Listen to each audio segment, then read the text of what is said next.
Ho ho ho, c'est Manga Croustillant et on se retrouve pour le top 24 des séries films dans ma Mangatech.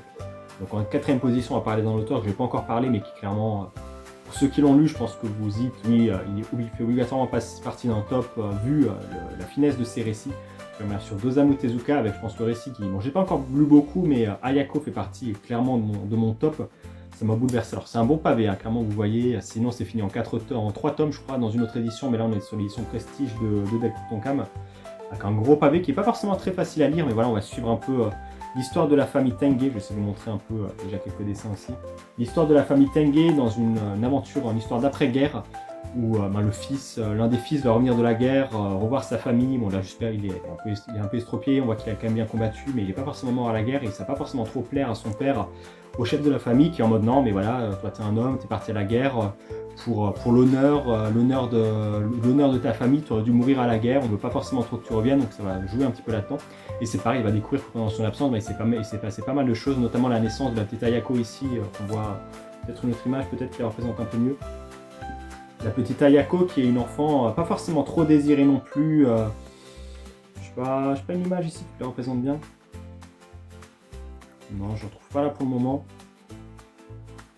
Voilà, la petite Ayako qui n'est pas forcément trop désirée non plus par sa naissance. Non, ça spoil un peu cette image.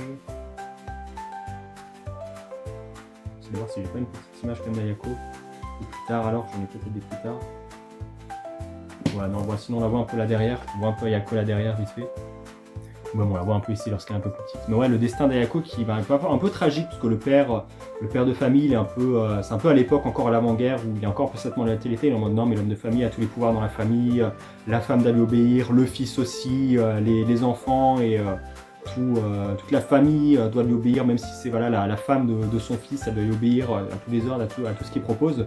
Il va en abuser pas mal là-dedans, et pareil, les deux fils vont un peu se battre, notamment le fils qui va partir à la guerre, qui lui essaye d'avoir un peu l'héritage. Il se dit ouais, dès qu'il va mourir, je récupère toutes les terres de mon père. Mais vu qu'on est après-guerre, les mœurs sont un peu en train de changer. L'Amérique a pris possession un peu, essaie d'instaurer un peu on appelle ça nouveau, sa volonté voilà, aux vaincus depuis que le Japon a perdu. Donc il essaie de se dire non, maintenant vous avez de grandes surfaces de terre agricoles, il faut le partager avec le reste de la population. Il ne faut pas que ce soit un truc vraiment que pour une personne, ça soit un truc commun pour que ce soit équitable pour tous. Mais il n'est pas forcément trop d'accord avec ça. Effectivement, Ayako va en faire un petit peu les frais dans sa famille. Il va se passer quelques événements, notamment aussi liés à sa naissance, qui vont lui faire que maintenant Ayako n'est pas désirée. Elle va être considérée un peu comme morte parce qu'elle aura vu quelque chose qu'elle n'aura pas forcément dû voir. Et va être séquestrée pendant plusieurs années dans une cave. On voit un petit peu avec l'image ici, dans une cave vraiment à l'abri de tous. Ils vont juste lui ramener des fois quelques repas. Et les membres de sa famille, certains qui ont des pensées nobles au début, vont aussi faire des choses qui ne sont pas forcément très morales ou qu'on ne pensait pas forcément non plus direct. Mais vraiment, c'est pas une histoire très, très aisée non plus là-dedans.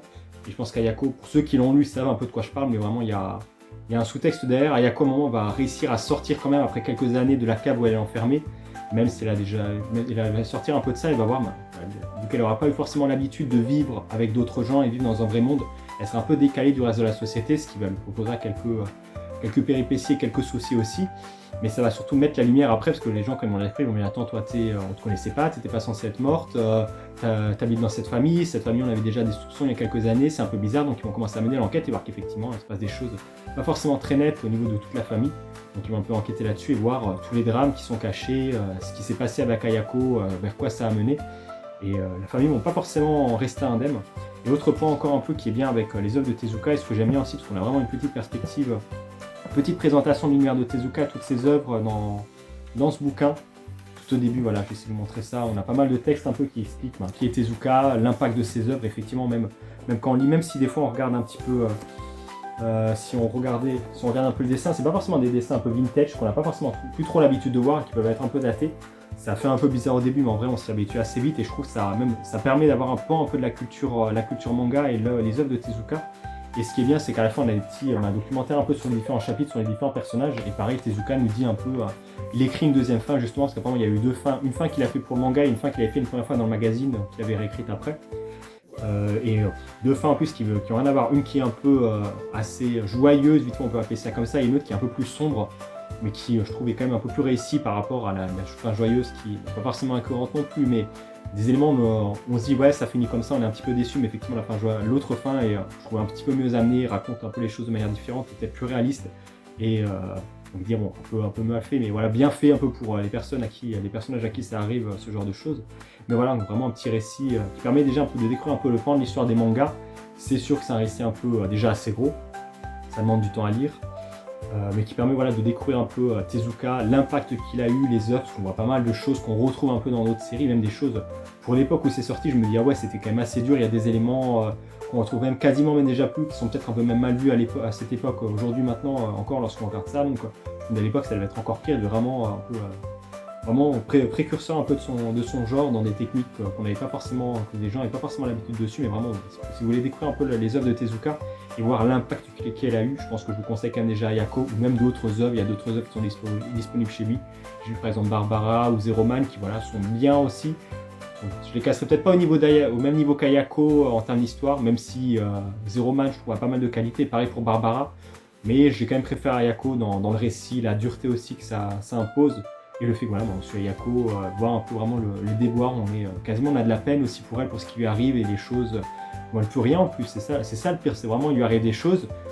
Elle peut pas forcément lutter parce qu'elle sait pas forcément comment se comporter dans ces cas-là, ou ce qui est normal ou ce qui est pas normal. Parce que pour elle, ce qui est normal, c'est qu'il y a des choses qui sont pas forcément normales pour elle, pour nous, mais qui sont normales pour elle. Donc voilà, vraiment, on a de la peine pour elle, on a envie de la voir heureuse, de la voir vraiment avec une vie un peu plus normale et plus apaisée que ce qui lui arrive dans la série.